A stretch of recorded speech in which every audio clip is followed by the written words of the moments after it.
board members, if you can update your name to include your position on the board. It looks like Stephanie just started recording. This is our, I think, 7th or 8th Zoom at this point, but we are actually taking a break from our normal COVID conversation. But really quickly, what I do want to remind everybody is that it is May is Water Safety Month, and this upcoming Friday is Water Safety Day. So remember to wear red, take some pictures, post on social media. If between now and then, maybe you can get your staff to do so and do a collage or something and post them on social media, that would be super awesome. Stephanie or Andrew, am I missing anything that you want me to add as far as Water Safety Day and our hashtags? Okay, so you will see Stephanie, myself, and Andrew right now sporting backgrounds that has our 3 hashtags: drowning is preventable, better together, and CPRS Aquatics. So go ahead and hashtag those, and we're going to do what we can on Friday to share those on our Facebook page and Instagram pages. But right now we do have a guest speaker. I want to go ahead and ask Andrew Hubbard, our Vice President, to introduce our wonderful guest speaker.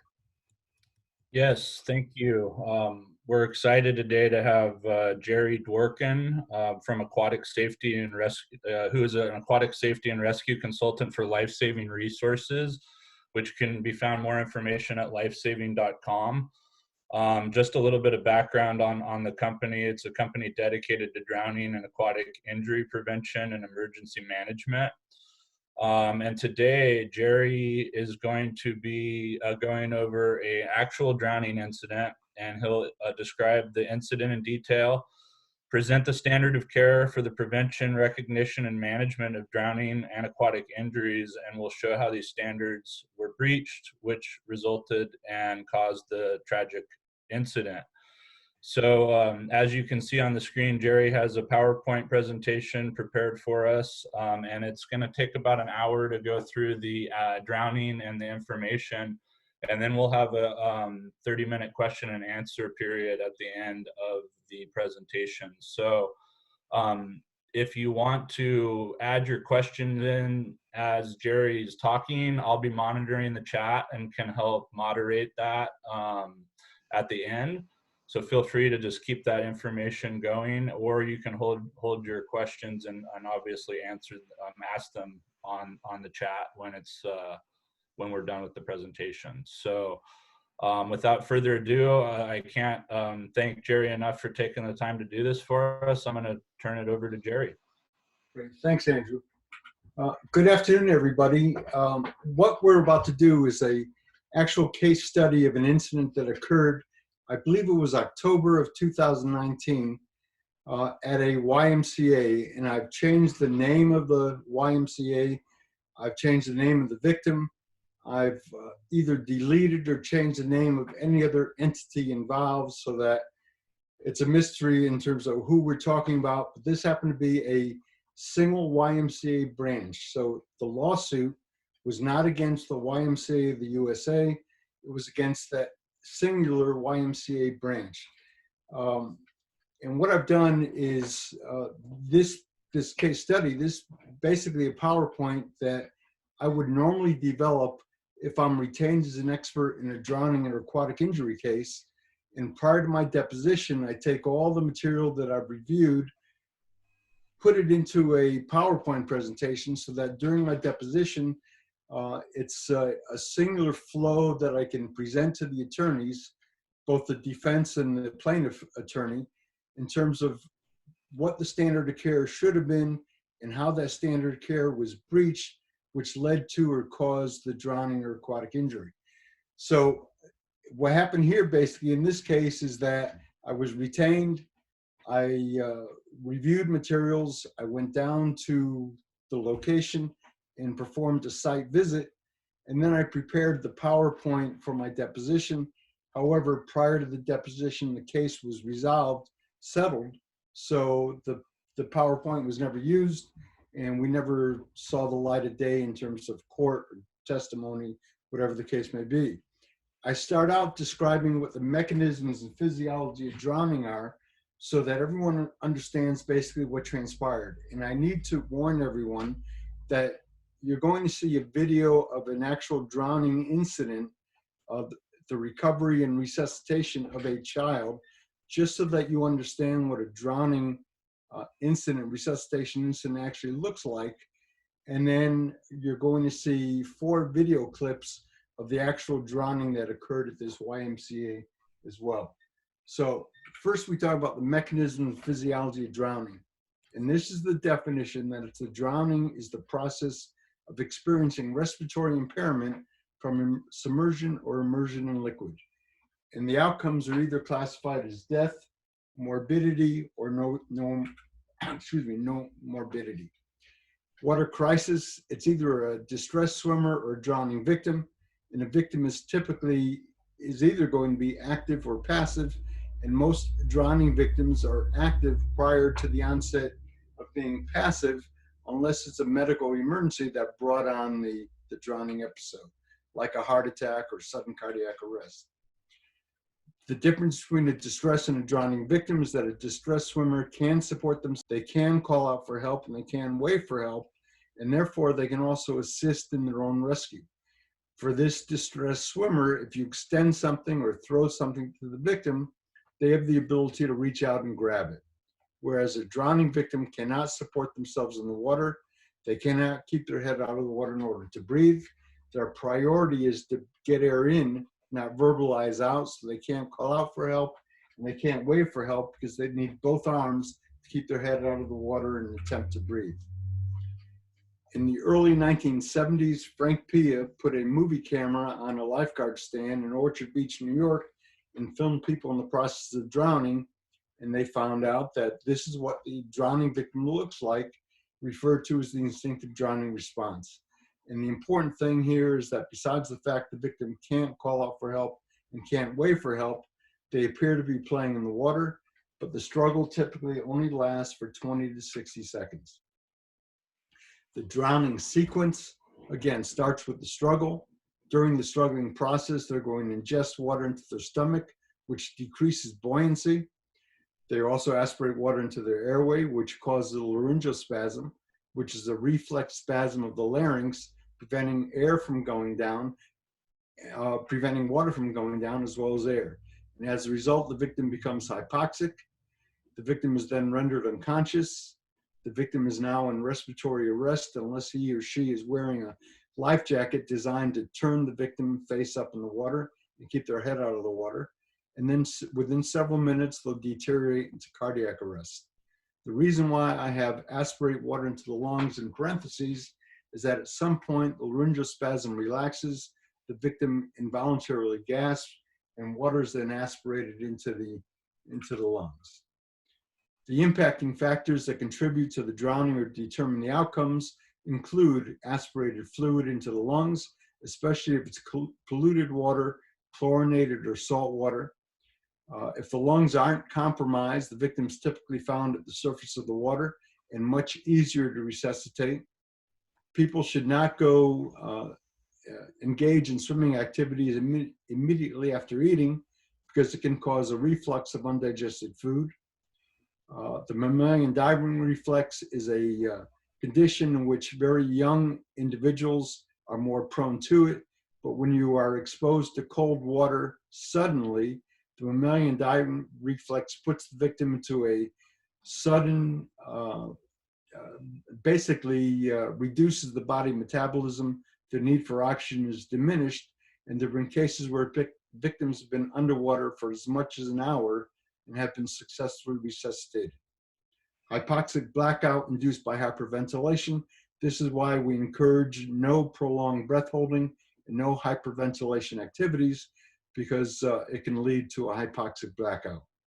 Some people simply suffer a medical emergency while in the water, including a stroke or heart attack or seizure, or an arrhythmia such as the long QT syndrome, which basically occurs when people are engaged in physical activity, which is why the basketball player or soccer player or football player all of a sudden goes into sudden cardiac arrest on the field.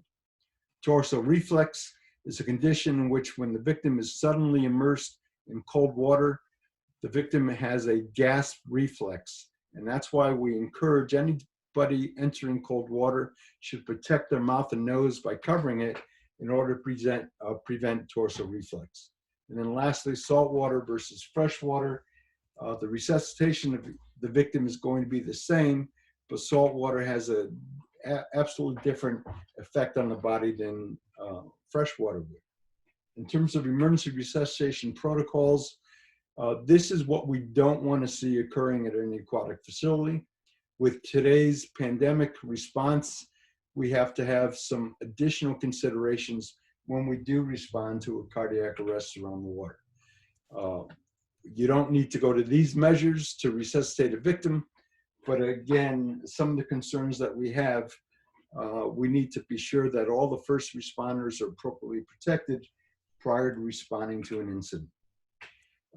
I need to stress that this is the chain of survival for an out-of-hospital cardiac arrest, what includes recognition of the incident, high quality or high performance CPR, which is actually different than regular CPR, and explain that, but rapid defibrillation, basic and advanced emergency medical services, and then transport to an advanced life support hospital. When we refer to high performance or high quality CPR, we're referring to the fact that no rescuer performing compressions should perform compressions for longer than 2 minutes.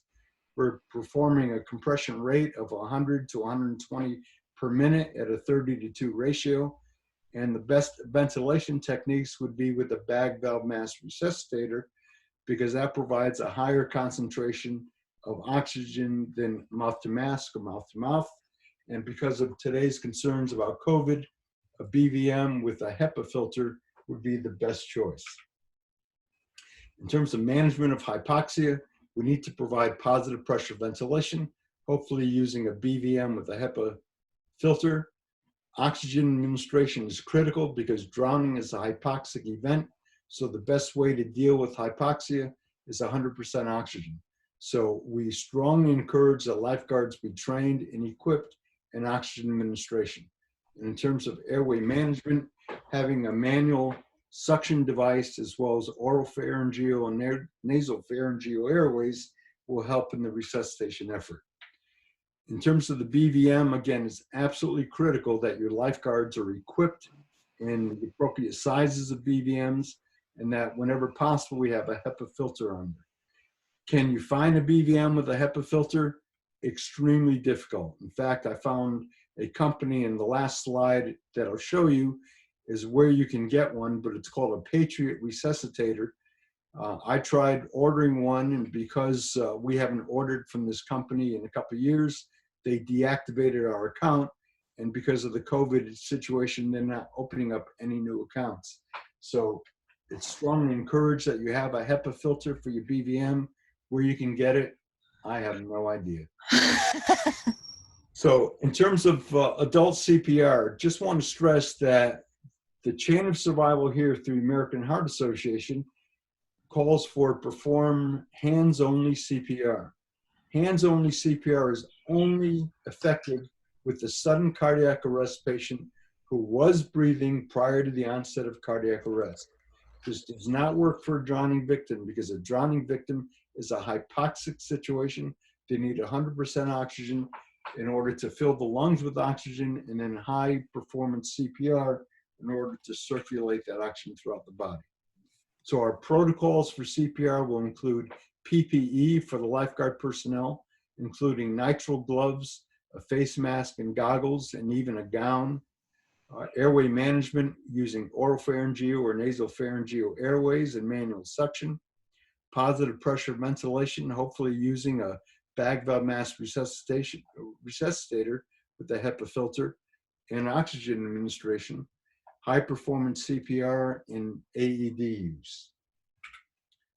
So in the upper left-hand corner, I am not advocating that this is the way that lifeguards need to be looking when they're responding to an incident, but we've got to have gloves readily available, got to have a mask readily available, got to have an eye shield and gown and so forth in order to protect the first responders when they're responding to an incident. So basic life support, we talk about the chain of survival. The CPR is a life sustaining, not a life-saving procedure. People don't walk away from a cardiac arrest incident and say, boy, that felt good. It's life-sustaining. And all we can do is sustain the victim in this critical gray area between clinical death and biological death until EMS arrives to provide advanced life support, which would be drugs and intubation and so forth.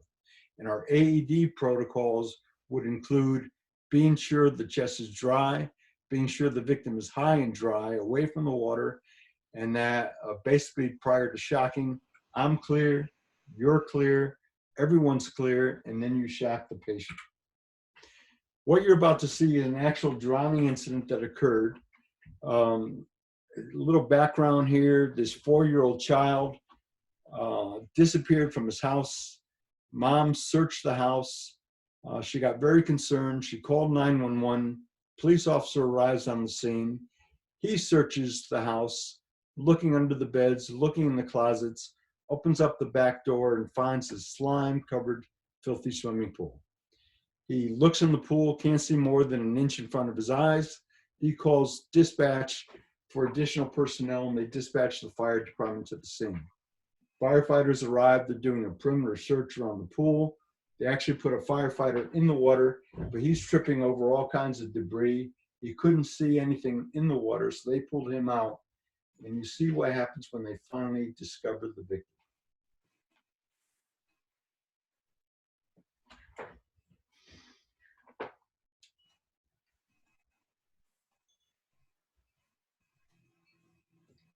Now, this was filmed long before we had the concerns we have today about COVID, let alone AIDS or anything like that. So at this point, at that time, they weren't using PPE, but need to stress that 98% of victims during the administration of CPR will vomit.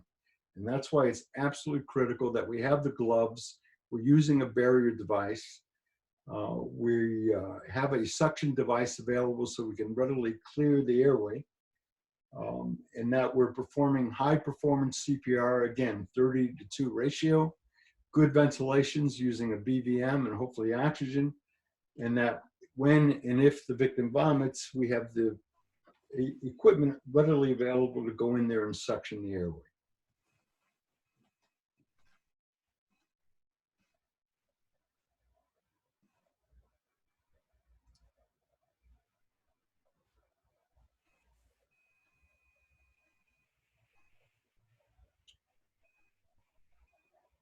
And they continue with this until EMS arrives on the scene.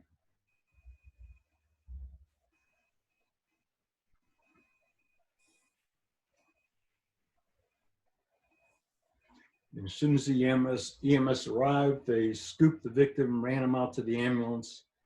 And believe it or not, this child survived that incident, but was very severely neurologically impaired as a result. So I'm just showing this so that you understand what an actual resuscitation looks like. When I conduct training for lifeguards, this is typically the last video that they see, because I talk about what the standard of care is, and that when they breach the standard of care, they need to understand that this is unfortunately, the consequence of that. So in terms of CPR, we talked about high performance CPR. We talked about the need for suction to clear the airway. We talked about the need for the BVM for positive pressure ventilation. And we talked about the need for oxygen administration as well, because CPR is a hypoxic event. These are the cardiac arrest pandemic response protocols, and these slides will be available to anybody who wants them. I'm going to send it to Andrew, but if you want to contact me directly, I'll be glad to do that. But basically, these are what we know about COVID-19. And I'm not going to go through them right now, but they're in there. But it talks about PPE. We talk about the management of out-of-hospital cardiac arrest, OHCA, and that we know that we need to perform high-performance CPR, but we need to have appropriate PPE while we're doing so. And then based on the known risk of COVID, personal protective equipment talks about what needs to be used. Hopefully you've got N95 masks for your personnel so that they can be wearing those, as well as goggles while they're trying to perform resuscitation of a patient. Talks about the treatment, CPR while being performed, limit the number of first responders, and that not only do we want to provide high performance CPR in which no one compresses more than 2 minutes, but we also want to limit the exposure of the rescue personnel to the victim, which again is another reason why we want 2 minutes. And then we talk about the HEPA filter for airway management. So in terms of life-saving protocols, when an attorney contacts me about an incident, I look at it in terms of, in a very simplistic term, what could have been done, what should be done, what was done to prevent the incident from occurring in the first place. Secondly, how effectively or how quickly the incident was recognized, as well as potential. And thirdly, how effectively the incident, as well as the potential, was managed. And I look at all these cases in terms of these types of things. Number one, the responsibilities of the owner and operator is to prevent the incident, to recognize the incident as well as its potential, and then to manage the incident as well as the potential. We advocate the need to conduct a threat assessment, which means that we are looking at the hazards, looking at the risks. When you have a combination of hazard and risk that constitutes danger, but it's absolutely critical that the authority having jurisdiction conduct a threat assessment in order to identify the hazards, and then you either need to warn people of them or remove the hazards.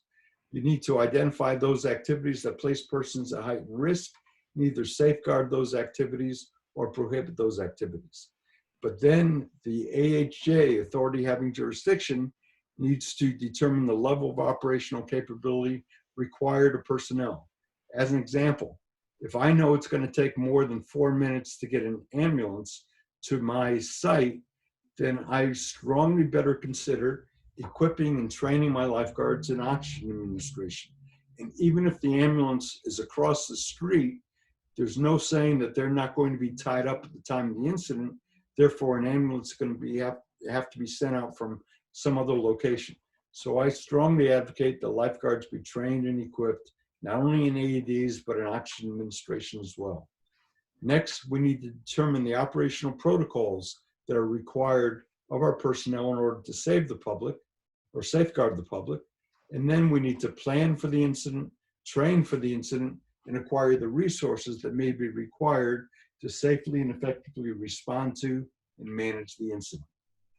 So as I mentioned, the risk management principles, HRD plus EEC, we need to identify the hazards and either remove them or warn them. We need to identify the risks and either safeguard or prohibit those, and that when you have a combination of hazard and risk, that constitutes danger. And as far as rules and regulations, you need to establish them, you need to enforce them, you need to levy consequences when people breach them. Otherwise, they'll continue to do that. We advocate the need for qualified, not just certified lifeguards. And that means that we screen them prior to hiring to be sure they have the knowledge and skills necessary. We need to provide site-specific pre-season training.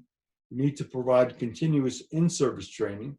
The state of Texas requires a minimum of 4 hours of in-service training a month, namely 1 hour a week. We need to identify formally emergency action plans and emergency response plans, and we need to conduct emergency response drills so that when you know what hits the fan, everybody knows what their responsibility is and their response is automatic. We need to identify surveillance protocols. We need to assess the zones of surveillance responsibility, and we need to provide a comprehensive SOP manual for our lifeguards so they know exactly what's expected of them. I can tell you that when I was a career firefighter, we were provided with 2 3-inch binders of SOPs.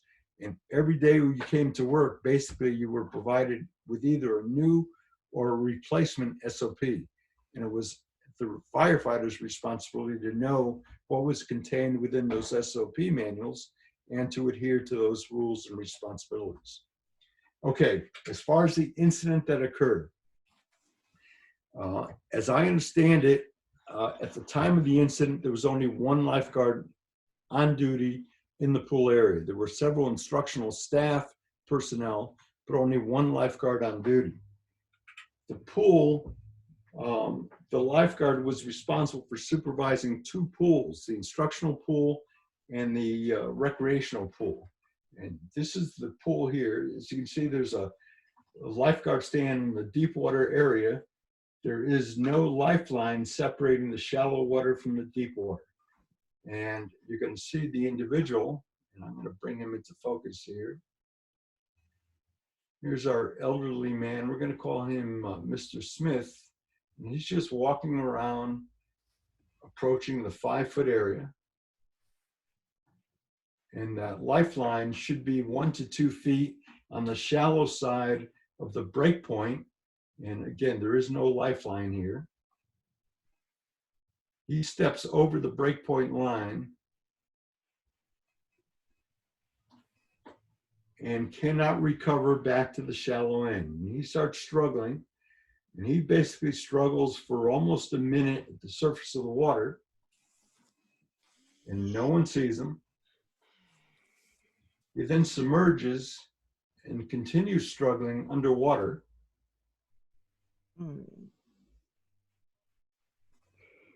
And then after 2 minutes of struggling below the surface of the water, he's unconscious in the water for, I believe it's 4 minutes and 30 seconds. And that continued until a little girl notified her father, who then notified the lifeguard, and then responded to the incident. And when they responded to the incident, there's the lifeguard. She runs back, hits the panic button, walks to the scene. Oh my God.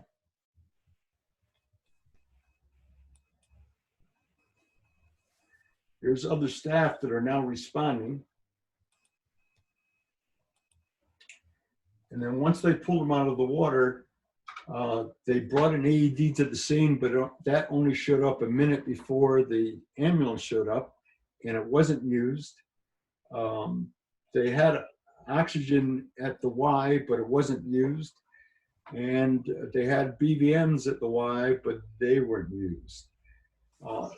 The surveillance analysis showed that the length of struggle at the surface was about 30 seconds. The length of struggle beneath the surface was approximately 2 minutes. The length of time submerged was 4 minutes and 23 seconds. The length of time in which CPR was administered prior to the arrival of EMS was 5 minutes and 50 seconds. So this is just a timeline, and we won't go through it here, but it just shows that at 11:18, the lifeguard enters the water. 15 seconds later, he's brought to the surface. He was removed to the pool almost a minute later. Compressions were administered 20 seconds later. An AED was attempted over 2 minutes after that time. And EMS was on the scene at 11:24. So this is just another view, and this pool happened to have 4 very high-def cameras in 4 corners of the pool.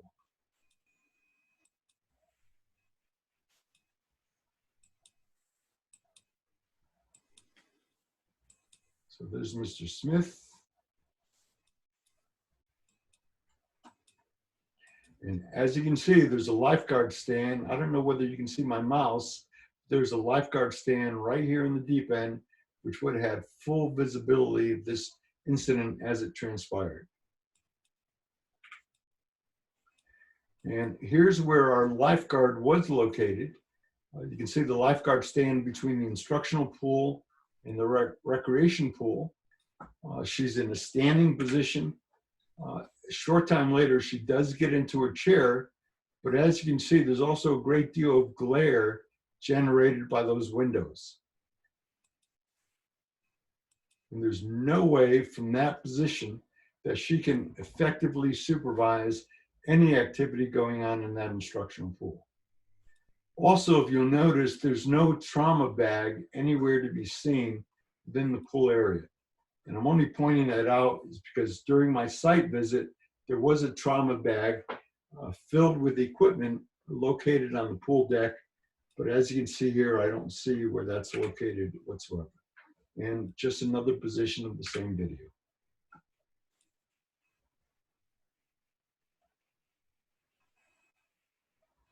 And as you can see, the glare from the windows as well as the backstroke turn flags are all going to prohibit her from providing effective surveillance of anybody within the instructional pool. The pre-hospital care report from EMS shows that engine 32 and medic 32 were dispatched for a possible drowning. It was reported that this was an approximately 65-year-old male victim in the pool when he became unresponsive and submerged. Upon arrival of EMS, they observed CPR being performed by YMCA staff. An AED had been applied, but no shock advised. In fact, the AED had not even been turned on. EMS arrives, they determine the patient is in asystole. That means the victim did not have a shockable rhythm, but I can't tell you whether or not the victim had a shockable rhythm a minute prior or 2 minutes prior or 5 minutes prior when he was brought out of the water. EMS placed a Lucas device, which is an automatic compressor machine, on him. They provided oxygen via BVM, and they were finally able to obtain return of spontaneous circulation 3 times during the transport to the hospital. But Mr. Smith died as a result. So one of the things I then do is I look at the state administrative code to see what's absolutely required. But I need to stress that state administrative codes are minimum requirements only. And it doesn't meet the standard of care.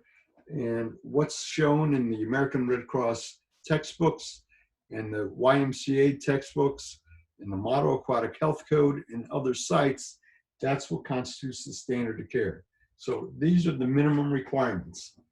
And it states that in terms of water clarity, the water needs to be clear so we can see the top, the middle, and the surface of the pool.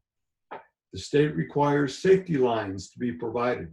And that safety line needs to be a minimum of 1 foot toward the shallow portion of the public swimming pool from the break and slope. And as we saw here, there was no safety line in place. They require an emergency communication system. They happen to have a phone within the pool area. I don't know whether or not the phone was used or not. I do know that the person that called 911 was in the lobby of the YMCA. And when the dispatcher was asking questions, all she could say is, I don't know. I was only told to call 911 for a drowning victim. She didn't know whether CPR was being performed. She didn't know whether the AED was available. All she could do was tell them what she was originally told about the situation. There was a phone in the pool area. When I was there, I picked up the phone, I called 911, and the ambient noise in the pool area was so loud, I couldn't hear the dispatcher and she couldn't hear me. And I need to just stress that with your own facilities, I would strongly recommend that you take your emergency phone, you dial 911 or 9 to get an outside line and dial 911. But whatever the case is, you need to have the instructions by the phone on how to call 911. You need to have instructions in terms of the location of where you are, and don't hesitate to call 911 and simply stating you're testing out the phone and can you confirm the address. The Los Angeles Parks and Recreation office may be at one location, the pool may be at another location, and it's not surprising to find out that when you ask 911 operator what address you have for this location, they may give you the headquarters of Parks and Recreation and not for the address of the pool area. So all that needs to be addressed. In terms of lifeguards, the state requires that a lifeguard plan be provided, and that this goes for any pool that's 6,000 square feet or larger. A lifeguard plan and a location of lifeguards, designation of their zones of responsibility, and so forth. In terms of lifeguard surveillance, the state requires that all areas of the pool, surface and bottom, must be in direct line of sight by a lifeguard at all times. Knowing where our lifeguard was located at this pool, was our victim in direct line of sight? Absolutely not, especially with the backstroke flag still in place. And each lifeguard needs to be able to scan their primary area within 20 seconds. And as you're aware, the American Red Cross requires that lifeguards can scan their zone of responsibility and respond within 30 seconds. And the American National Standard for Public Swimming Pools talks about the 10-20 rule, which is 10 seconds to identify a problem, 20 seconds to respond. But the YMCA of the USA has even a more strict requirement. The 10-by-10 reaction rule requires them to be able to look in the face of every single swimmer within 10 seconds and able to get to the victim and intervene within 10 seconds. Lifeguards on duty must have a clear, unobstructed view of the swimming pool bottom area under supervision, and they require a bag valve mask resuscitator. So I performed a site visit approximately a month later, and this is what I found. The lifeline is required to be 1 to 2 feet on the shallow side of the break point. The lifeline in this case was approximately 8 inches from the break point. But again, on the day of the incident, the lifeline wasn't even present. I found that there was a great deal of glare. We did see that after the incident, they went up and installed shades in order to reduce that glare.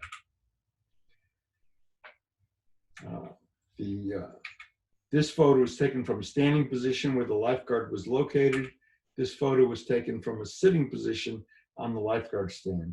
And again, you can see the glare and the impact it has on the pool area. The threat assessment, had it been conducted, would have identified the glare and the need to correct the problem. This photo was taken from the deep end lifeguard stand. The incident occurred, again, right in front of that stand, but there was nobody in that stand at the time.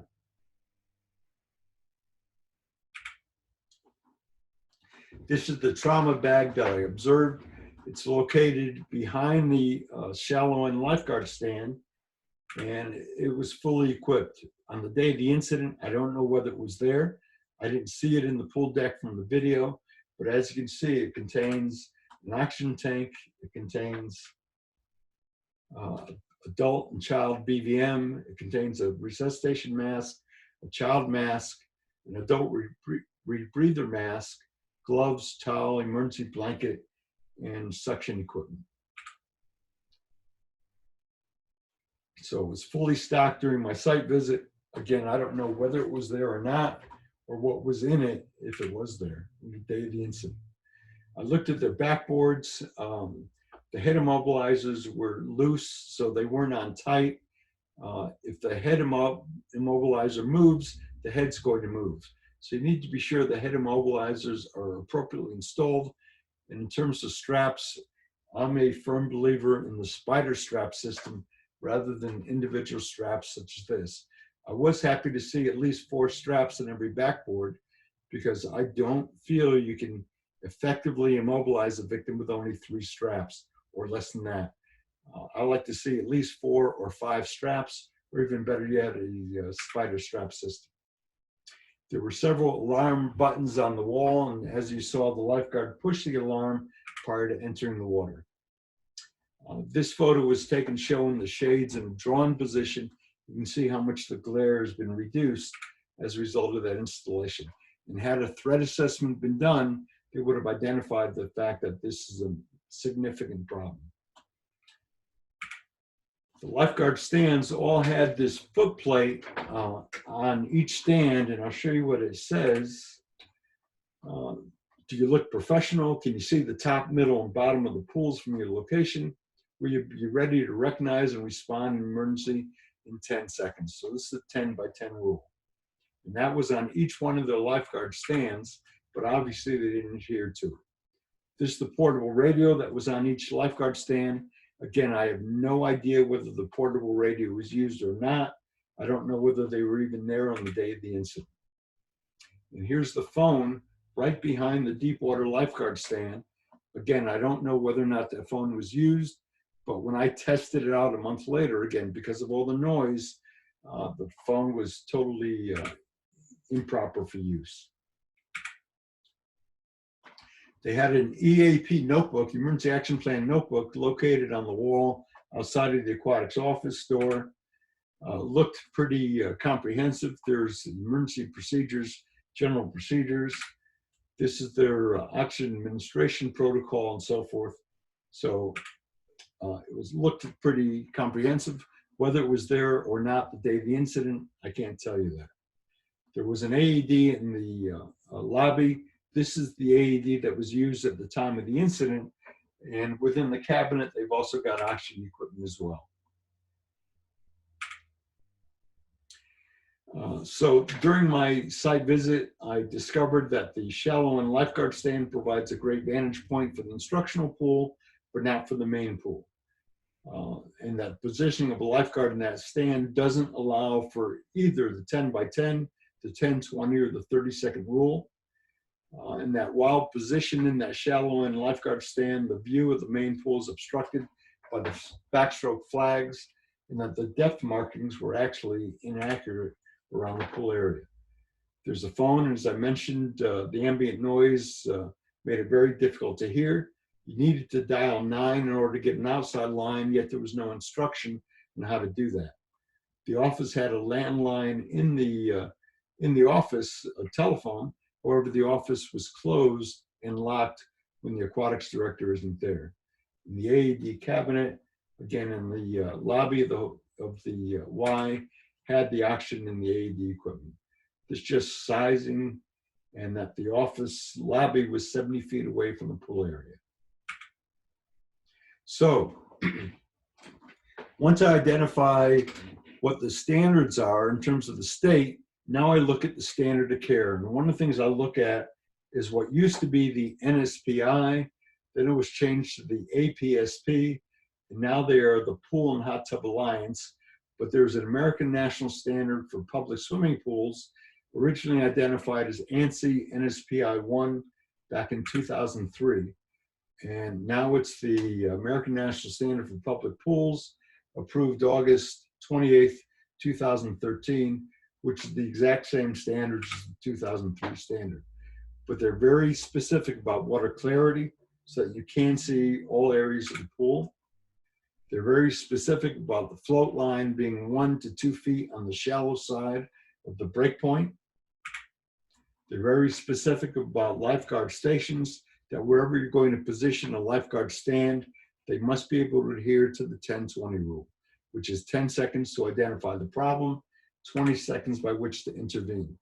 I'm asked all the time, based on the size of my pool, how many lifeguards do I need? Basically, I tell them whatever it takes to adhere to the 30-second in combination with the 10-20 rule. And what that is 30 seconds to scan your zone of responsibility twice, 10 seconds to identify a problem, 20 seconds by which to intervene. Because the lifeguards at this YMCA were required to be certified through the American Red Cross, I went through the American Red Cross Lifeguarding Manual and then identified the standards that identify how lifeguards are supposed to conduct themselves. And as it states, the primary responsibility is prevent drowning. You do that through patron surveillance. You need to recognize and respond quickly. You need to be able to administer CPR, first aid, AED, and oxygen is what's advocated by the Red Cross. There's the Red Cross chain of survival, talks about recognizing the signs, rescue and removal, call EMS, begin rescue breathing and CPR, and use an AED. So knowing that lifeguards are trained in the use of airway, breathing, circulation, defibrillation, how you can operate a pool without having an AED there is beyond me. But I've got case after case after case where there are a need for an AED. The lifeguards were trained in the use of it, but the equipment wasn't there. And what really gets me is when you've got a pool with an AED trainer, but not a real AED. It's just beyond belief. The Red Cross advocates BVMs, and therefore the lifeguards need to be trained and equipped. And you should have adult, child, and infant size BVMs. I won't name the company, but several years ago I came across a one size BVM for all, adult, child, and infant. And I contacted the manufacturer and I said, or the distributor. I said, why are you selling this junk? He said, because people buy it. You need to have an infant, you need to have a child, you need to have an adult-sized BVM. And each BVM has a specific mask size designed for use on that size victim. The Red Cross advocates the use of AEDs, and lifeguards are trained in the use of the AED.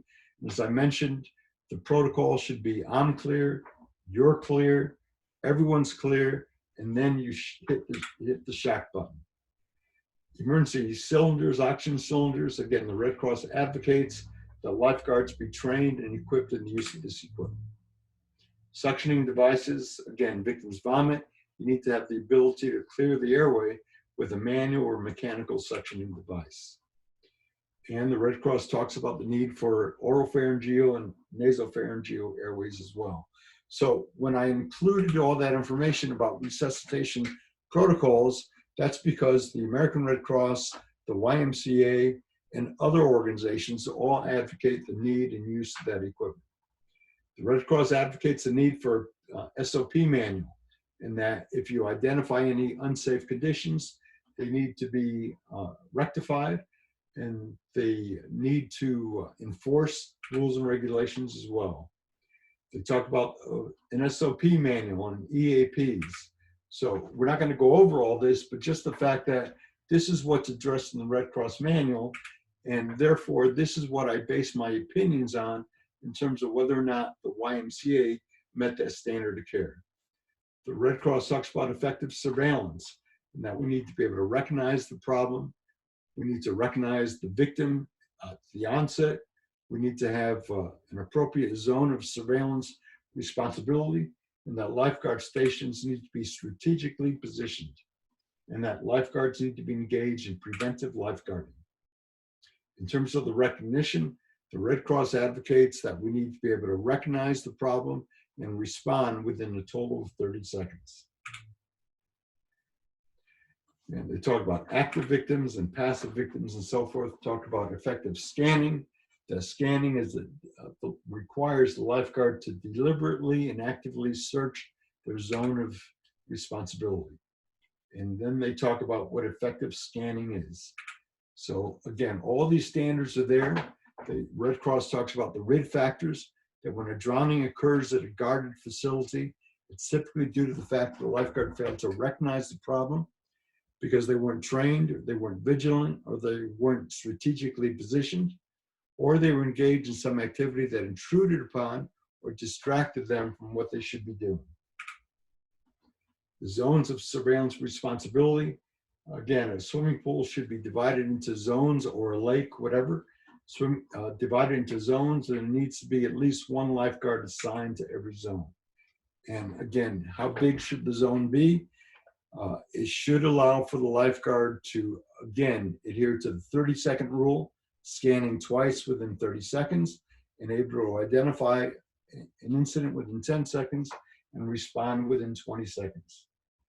They require that all areas of the water are covered and can be seen by the lifeguard, and that there should be unobstructed views of their zone. Lifeguard response, again, talks about 30 seconds. In the second paragraph, they need to be able to extricate the victim and begin CPR within 1.5 to 2 minutes. Zone coverage, total coverage, zone evaluations. They identify the fact that the aquatics manager or supervisor or the authority having jurisdiction needs to identify the effectiveness of the zone. So you need to perform drop tests or performance tests to be sure that the lifeguard's zone of responsibility is in fact practical. Lifeguard stations, benchmarks for lifeguards. They need to search, don't watch, scan their zones continuously, scanning from point to point. They need to be able to recognize and respond to a victim in the water in 30 seconds or less. And it goes on, talks about testing zones, adequate patron surveillance and response time, and so forth. So these are all the Red Cross standards that I would use if the lifeguards were in fact trained and certified through the Red Cross. The YMCA even has more strict standards And as an aquatics professional, I would strongly encourage you to obtain a copy of the YMCA Lifeguard Manual, the StarGuard Manual, the Ellis Manual, the NASCO Manual, and so forth, because there's a lot of good information in each one of these things. But again, as you can see, as a YMCA lifeguard, they're responsible for the safety of all patrons within their area. It talks about their professionalism and their responsibilities. It talks about how to guard, supervision systems, positioning of lifeguards, entire area versus zone coverage, and that they require each zone should be set up so it's possible for a lifeguard to both scan the area within 10 seconds and respond within 10 seconds as well. So the 10 by 10 reaction rule. And this is a poster that's available through the Y, and it's actually a promise to their patrons that the lifeguards will constantly scan the pool so we can recognize swimmers in distress within 10 seconds and provide assistance within 10 seconds. Obviously, that wasn't the case in this incident here. They talk about scanning, they talk about lifeguarding locations, they talk about lifelines, talk about deep water, prevent swimmers from getting into deep water, and we do that by testing them. Victim recognition, need to be able to respond to the incident and recognize and respond within 20 seconds. And that if the victim is not moving within 20 seconds, we need to respond. In this case, our victim wasn't moving for 4 minutes and 23 seconds. So there are also other sources through the YMCA as well, one of them being YMCA Aquatic Management, a Guide to Effective Leadership. And if you manage a facility, I would strongly encourage that you obtain a copy of this manual or any other publication from the YMCA, because they go into a greater depth than the American Red Cross materials. And I believe you can get this through Amazon. But they talk about risk management. They talk about, again, the need for in-service training, hazards and risks, everything we've already talked about, supervision, coverage by lifeguards, oxygen administration, AED use, the responsibilities of the aquatics director and what the prerequisites are for that person, accident prevention, setting up guarding procedures. Lifeguards need to be positioned waterside. There need to be enough lifeguards to serve the patrons. Entire area versus zone coverage. And as you can see here, for entire area, they need to be able to comply with a 10 by 10 response. And an entire area typically doesn't allow you to do that. Zone coverage, scanning. So again, all I've done is I listed all the YMCA standards as they pertain to this particular case. And then there are also YMCA aquatic guidelines, and all they do is talk about guidelines or recommendations, standards or rules and policies. And these are all the things that are addressed within the guidelines manuals. Policy, SOP manual, certifications, risk management, the aquatics director prerequisites, lifeguard hiring, lifeguard assessments, lifeguard in-service training plan, lifeguard performance standards, surveillance requirements, lifeguard stands, emergency procedures.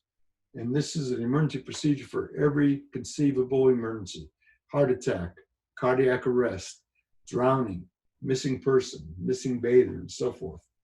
Training documentation, emergency communications, resuscitation equipment and rescue equipment, surveillance and response criteria, and lifelines.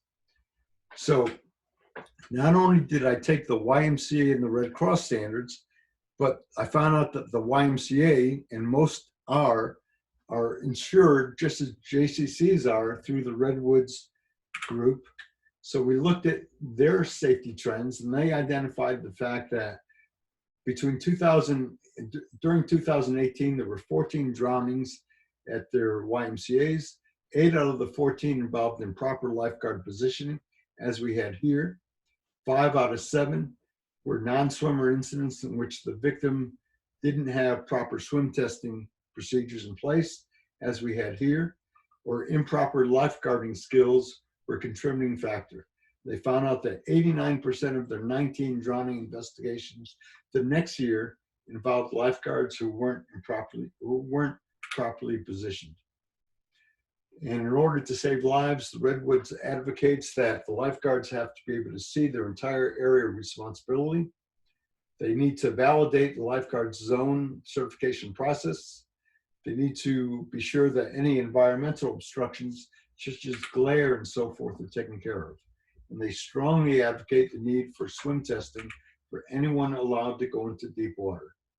They advocate, again, the zones of responsibility, training and practice, in-service training and such, the need for zone certification, and looking at glare and other issues, and emergency action plans and conducting drills and so forth. So all this is part of the Redwoods advocacy for lifeguard training and certification and lifeguard operations.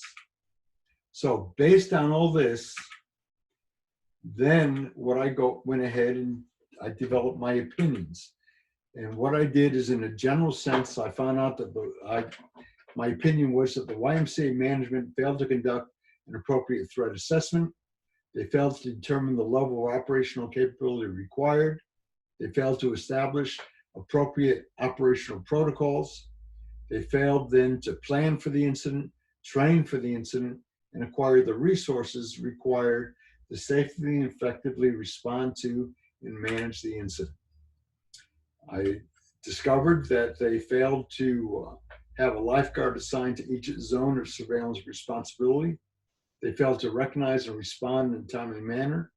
They failed to provide positive pressure ventilation, chest compressions, and the use of AED and oxygen. And they failed to adhere to the 10-20 rule, as well as any of the other standards. And as you can see here, I stated the 10-20 rule as advocated by the American National Standard for Public Swimming Pools.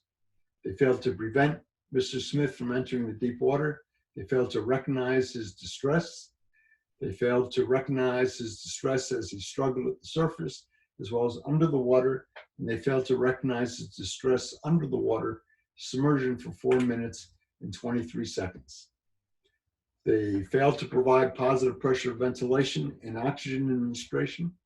They failed to call 911 until 2 minutes after he was out of the water. They failed to provide effective patron surveillance.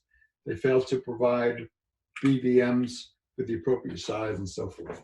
So all these are part of the opinions that I came with, including oxygen administration equipment. They failed to meet their state administrative codes. They failed to have a safe environment.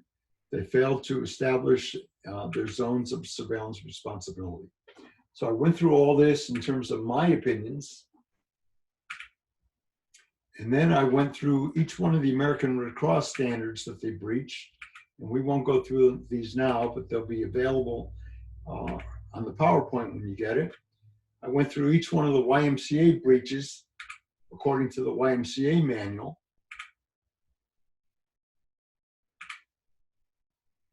Including the 10-by-10 reaction rule.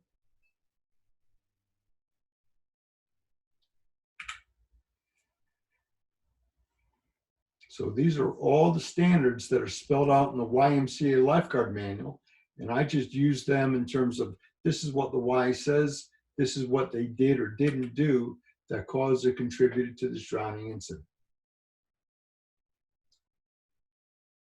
Emergency telephone, performance standards. And then we looked at the Redwoods group in terms of what they advocate, and this is how they breached the Redwood standards. They didn't establish areas of responsibility. They didn't validate the zone certification process. They didn't swim test Mr. Smith before he went into deep water. And they failed to staff the facility with at least 2 lifeguards, which is what Redwoods group advocates. And then I looked at the state administrative code, and this is how they breached that. They didn't have a safety line. They didn't have a sufficient number of lifeguards. The lifeguards weren't able to scan their zone of responsibility within 20 seconds. The lifeguards were required to be responsible for the safety of bathers within their designated area of responsibility, which they were not. And the state requires that they have a clear and unobstructed view of the public swimming pool in areas under supervision, which they did not. They also require to have a BVM. And again, I don't know whether a BVM was present the day of the incident, but it was not available at the time it was needed. And just need to stress that when we breathe in 21% oxygen, we breathe out 16%. So if I'm performing mouth to mouth or mouth to mask, I'm only providing 16% oxygen. If I use a BVM, I'm taking in 21%, I'm delivering 21%. So that's a much better chance for a good outcome if I use a BVM. And if I can hook that BVM up to an oxygen tank, now I'm taking in 100% and delivering 100% oxygen. So again, in terms of state code, they require the lifeguards to adhere to be able to respond to an incident within 20 seconds. They require a written plan for the lifeguards. They require safety lines. So in summary, what I discovered is that the YMCA management failed to conduct an appropriate threat assessment of the aquatic facility. They failed to determine the level of operational capability required. They failed to develop and implement appropriate operational protocols. And they failed to plan for, train for, and acquire the resources required to safely and effectively respond to and manage the incident. I stated that due to the design and size of the facility, there should have been a minimum of 3 zones of surveillance responsibility with a lifeguard assigned to each zone. And they failed to prevent, they failed to recognize, they failed to respond, and they failed to manage this incident appropriately.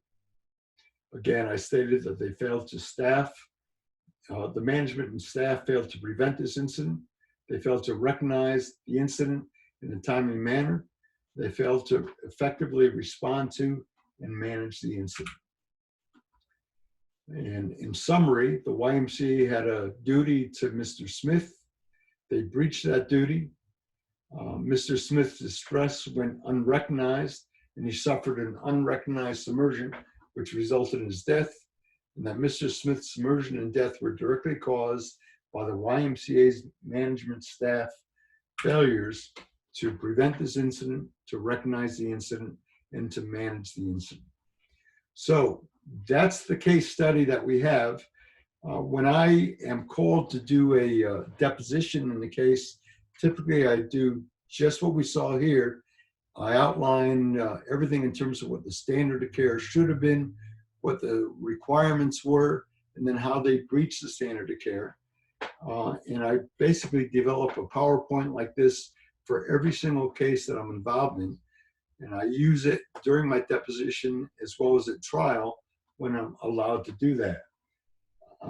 Again, this PowerPoint will be available to you, but I just want to stress as well, I did find in my research that face masks are available through originalwaterman.com, and the Patriot Resuscitator comes with a HEPA filter. However, again, whether you can purchase through them is doubtful. I attempted to purchase a couple prior to this seminar, and I was told that we haven't purchased from them in several years. They're not taking in any new customers. So if you can find a BVM with a HEPA filter, by all means you should do it, but I can tell you it's going to be very difficult to find. That's all I have. Any questions? So feel free to post your questions in the comments for everyone to see, and we can either read through them that way, or feel free to unmute and jump in there and ask any questions that you have for Gerry. So I did get one through my email from John Conley. John, did you want to unmute yourself if you're still on the call? I'm still here, yes. Perfect. Hi, John. Hi, Gerry. My question is, do you know of any drowning incidents where an AED has diagnosed ventricular fibrillation? Absolutely. What we know, John, is that when a victim suffers a cardiac arrest, the very first heart rhythm they go through is ventricular fibrillation. So if we can get to the victim in a timely manner with an AED, that's exactly what it's designed to do. It's designed to take somebody in ventricular fibrillation or tachycardia and shock them back into a normal sinus rhythm.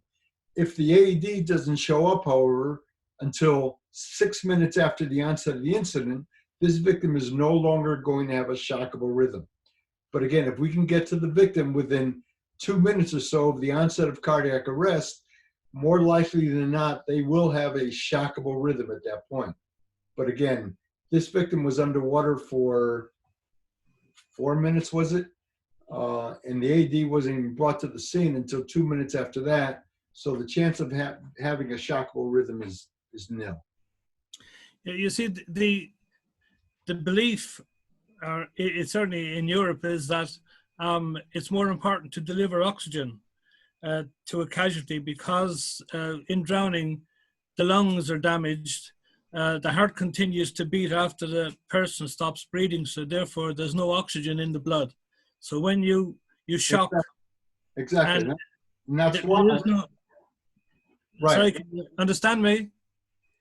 Right, and that's why that we know that we need to intervene appropriately. We need to provide 100% oxygen to the victim, which is absolutely critical. But once the heart goes into cardiac arrest, you can put all the oxygen you want into the victim. It's not being circulated. So that's the whole purpose of the AED, so that if the victim has a shockable rhythm, we can shock him back into a normal sinus rhythm while we're still providing 100% oxygen to the victim. Well, my final comment is that again, the belief is that for lifeguards, it's better to just perform chest compressions with oxygen administered through a bag inflation, so that there is no time lost, rather than stopping the time that's lost when the AED is being prepared.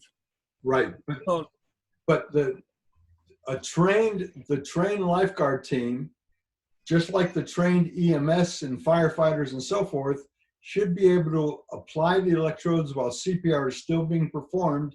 And the only time CPR should stop should be during the analysis of the AED. And if the victim does in fact have a shockable rhythm, shocking the victim is going to be a lot more effective than doing chest compressions and ventilations.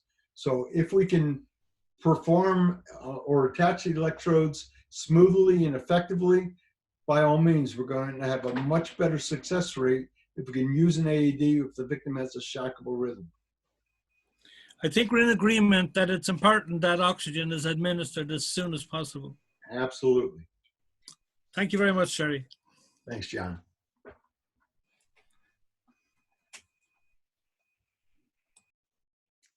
Okay, so if I'm hoping I'm saying this right, Adolfo, do you want to speak up to the comment that you made in the chat?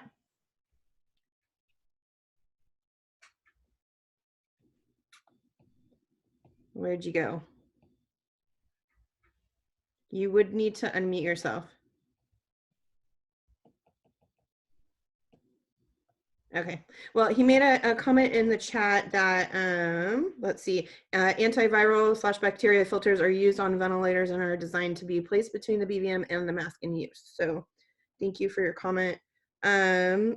Lauren asked, how deep was the YMCA pool? That was 12 feet deep.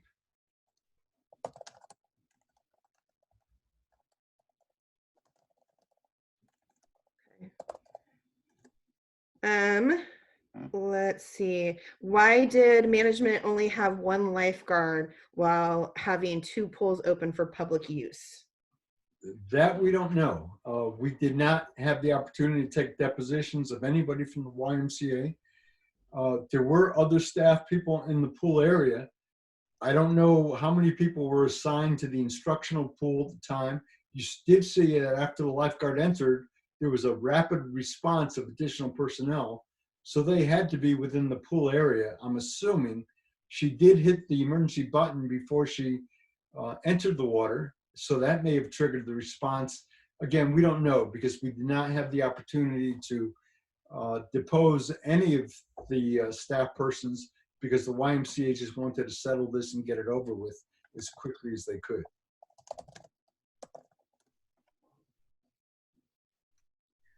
Okay. Was there a manager on duty or supervisor trained in use of equipment on site? We don't know. We don't know. Want to take the next one, Andrew?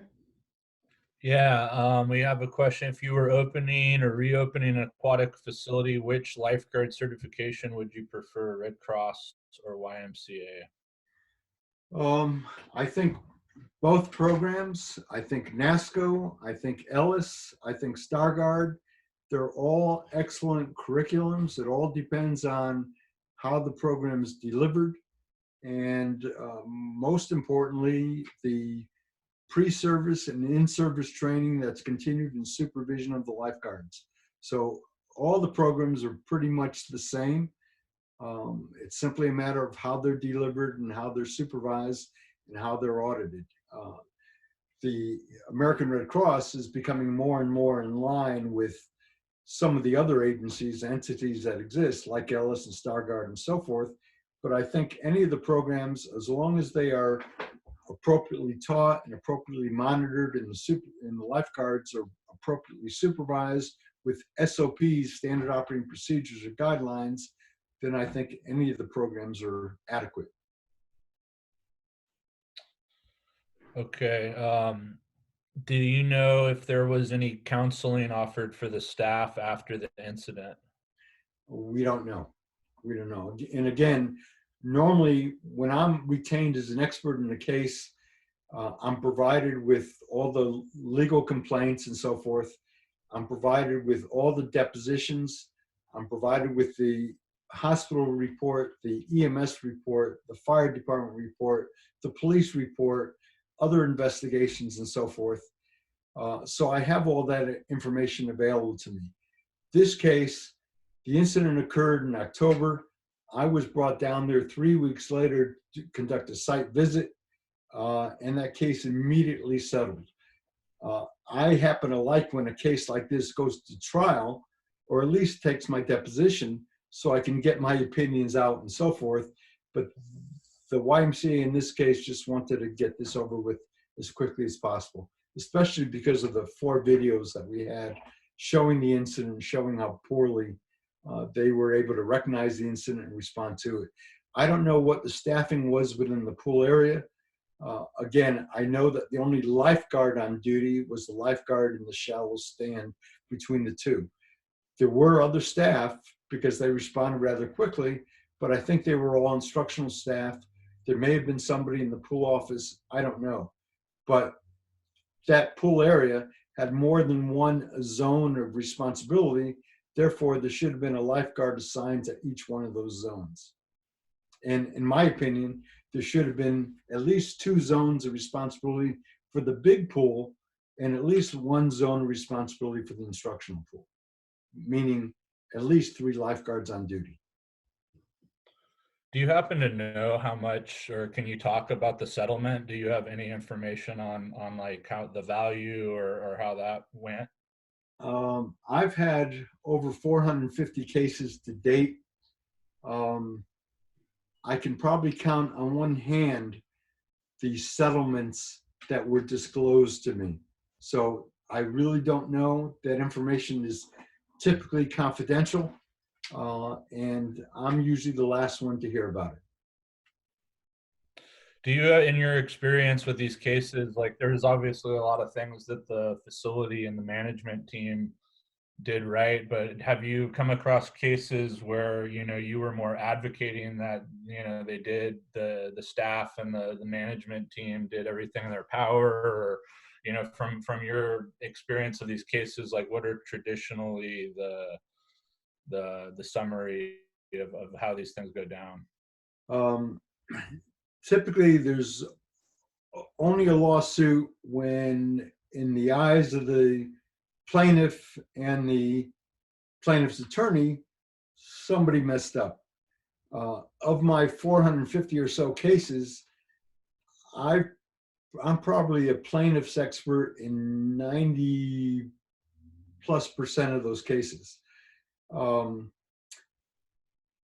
The only defense cases I take typically is if I saw no negligence. And as an example, I was retained as an expert in a case, and I won't mention the city, but I've had several cases for them defending the city.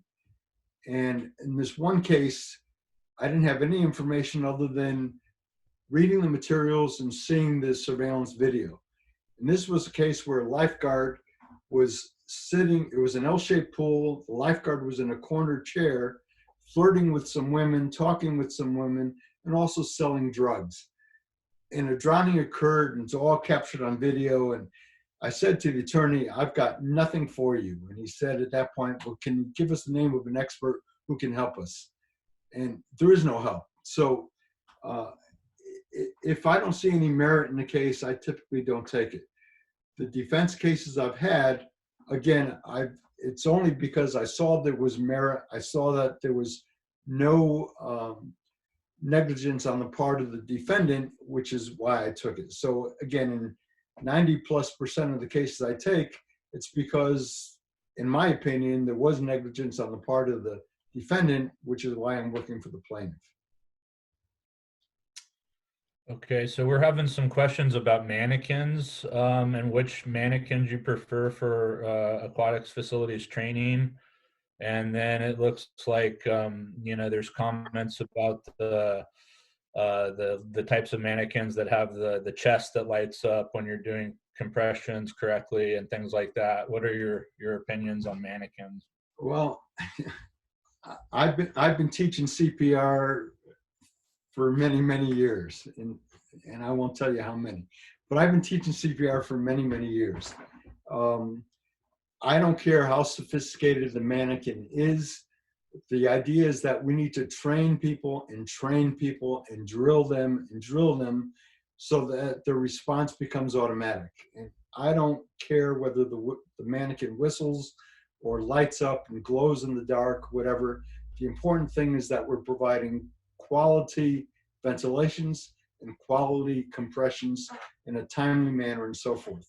In terms of water rescue mannequins, I use Simulates mannequins. They have a adolescent, they have infant and child and adult mannequins. So I use their mannequins. I don't use any of their water rescue CPR mannequins. I use just their water rescue mannequins, and we compress and we ventilate and so forth, although the ventilations aren't going in because we don't have a complete airway there, but we use those mannequins because we beat the heck out of them.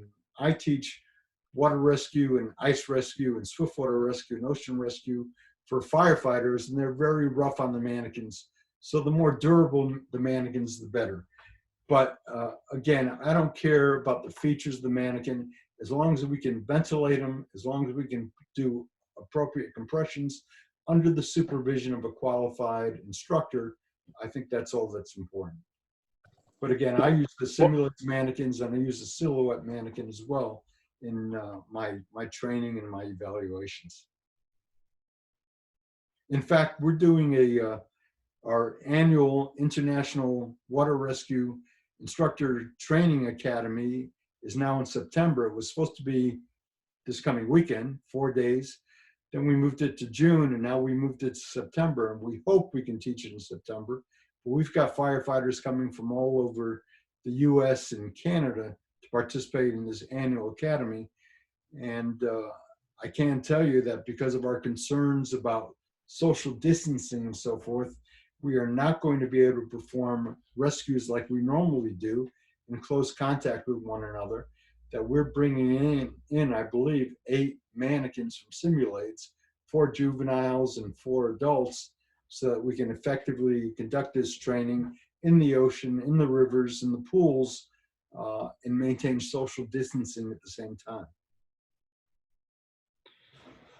Okay, so then there's a question about, are the YMCA standards beneficial or harmful when you are called to provide deposition for an incident? And this is coming from somebody that used to work at a YMCA for many years. And they like the training model, but always thought those things could come back to, you know, come up later if an incident were to occur. I think the YMCA training materials are excellent. They've got the YMCA Lifeguard Manual, they've got their aquatics guidelines, they've got their management training materials and so forth. I think their materials are excellent. The problem is that the majority of the YMCAs don't use the YMCA materials. They use Red Cross or somebody else's. But I think there was a lot of thought and foresight that went into their materials development, and compounded that with the fact that I believe it's 80% of the Ys are insured through the Redwoods group, and they provide their own guidance and instruction materials and so forth. So I think the Y materials, I think the Redwoods materials are excellent. And I think the new American Red Cross materials are excellent as well. It all depends on how good the instructor is.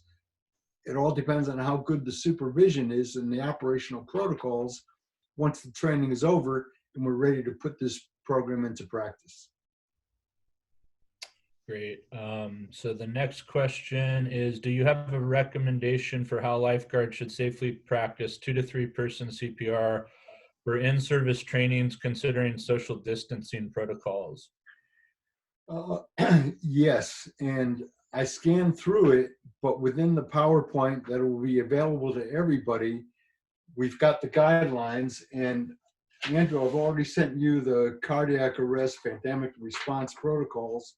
So that basically outlines how we feel CPR needs to be performed.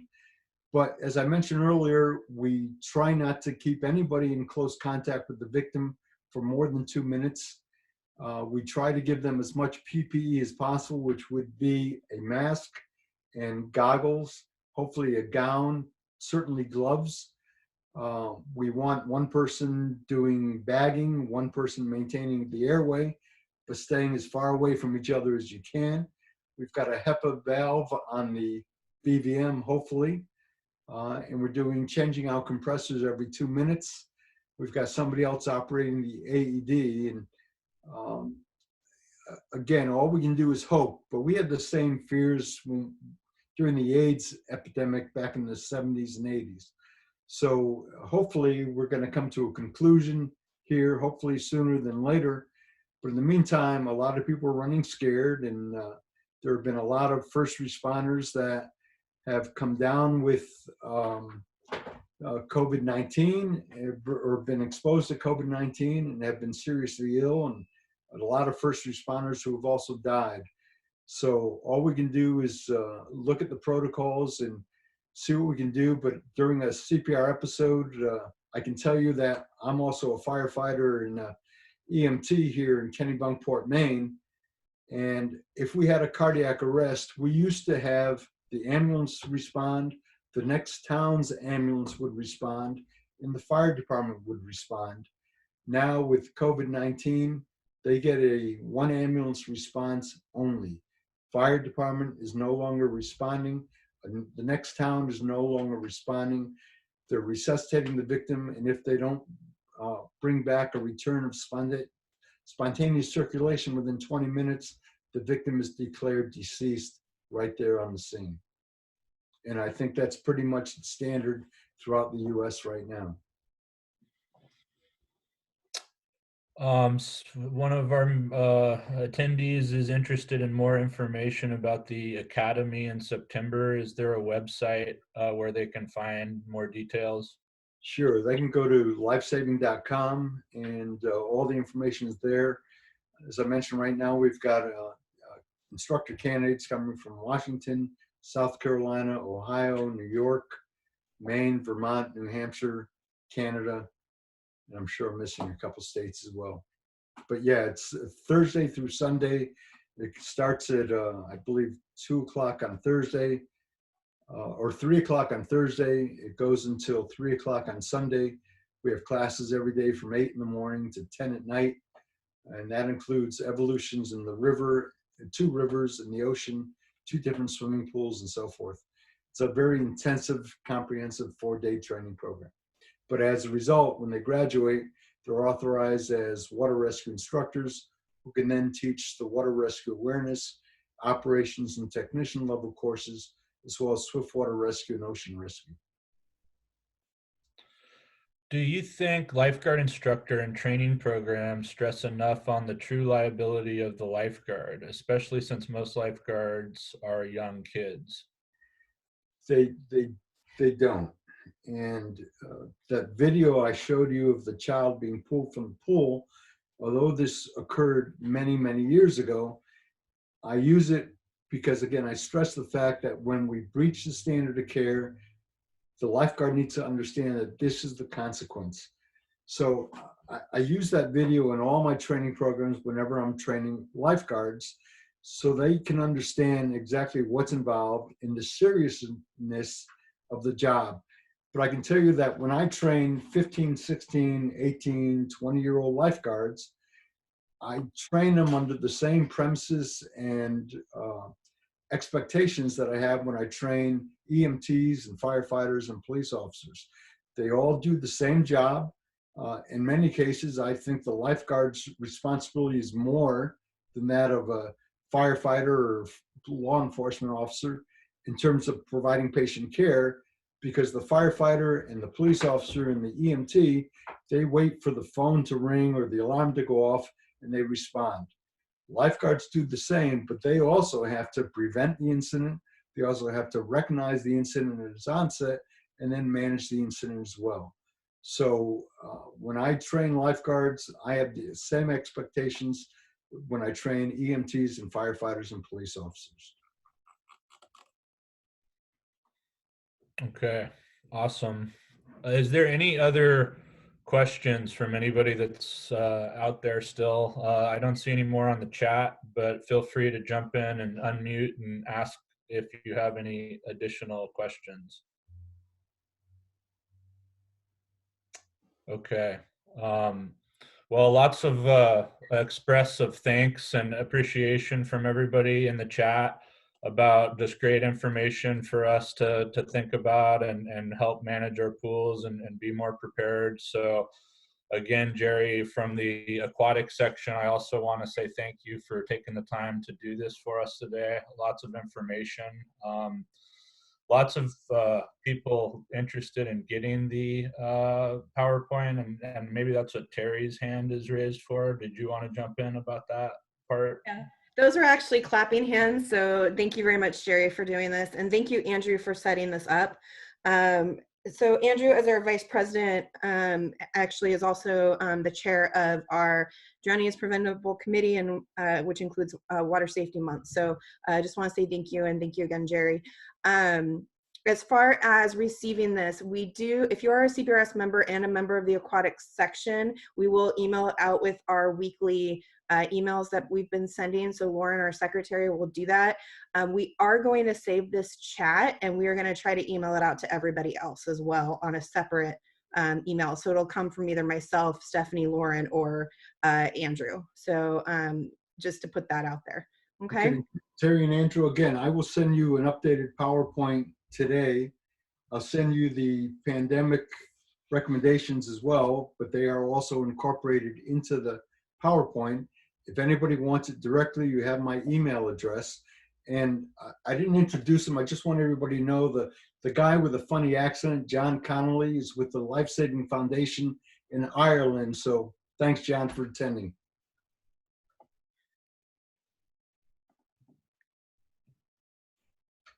He's muted. Yes, it is. My pleasure, Gerry.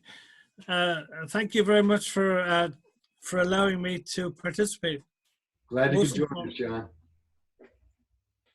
And just so you know, Gerry, there was, I think, 195 people on the call today at the highest point. So truly appreciate everybody in the aquatics community getting together and you know, staying strong and throughout all of this and getting information. And again, Gerry, for adding to or breaking up our weekly conversation about not knowing what we're doing with the pandemic and opening. This was definitely a breath of fresh air and talking about something different. So again, thank you. Good luck, everybody, this summer. Thanks, Gerry. A quick question. Somebody asked if we have, hold on, if they have permission to share your presentation. Absolutely. Okay. And then another person asked if we can post it on our Facebook page. I tried posting a PDF on our Facebook page. We have to turn everything into photos. So we will likely not post it on our Facebook page, but we'll try it first. And then also, Frances, thanks for, she just messaged me privately, but we will also send it out to our operator groups. So we have at least 4 that are connected: BPOA, NACMA, SCAPOA, and San Diego Aquatic Council. So we will make sure we send it to our contacts will send it to those chairs that we have, and then or presidents, whatever each group has, so they can disseminate it out through their groups. Would you like the PowerPoint in 4 slides per page or 1 per page? Does it matter? If you do 1 per page, we can turn it into 4 per page. Okay. Yeah, because we can print it that way. Okay. Cool. All right, well, that is our time. I'm still watching the chat, and it looks like we don't have any more direct questions for you, Gerry. Just another quick reminder, next week we do, Friday is Water Safety Day, so I just want to remind everybody to wear red. I have red underneath my aquatic section polo right now, so, and I noticed Andrew and Stephanie were wearing red, so thank you guys for celebrating already. I love it. And then take your pictures, post on social media, and use the hashtags Johnny is Preventable, Better Together, and CPRS Aquatics. And with that, we're going to go ahead and say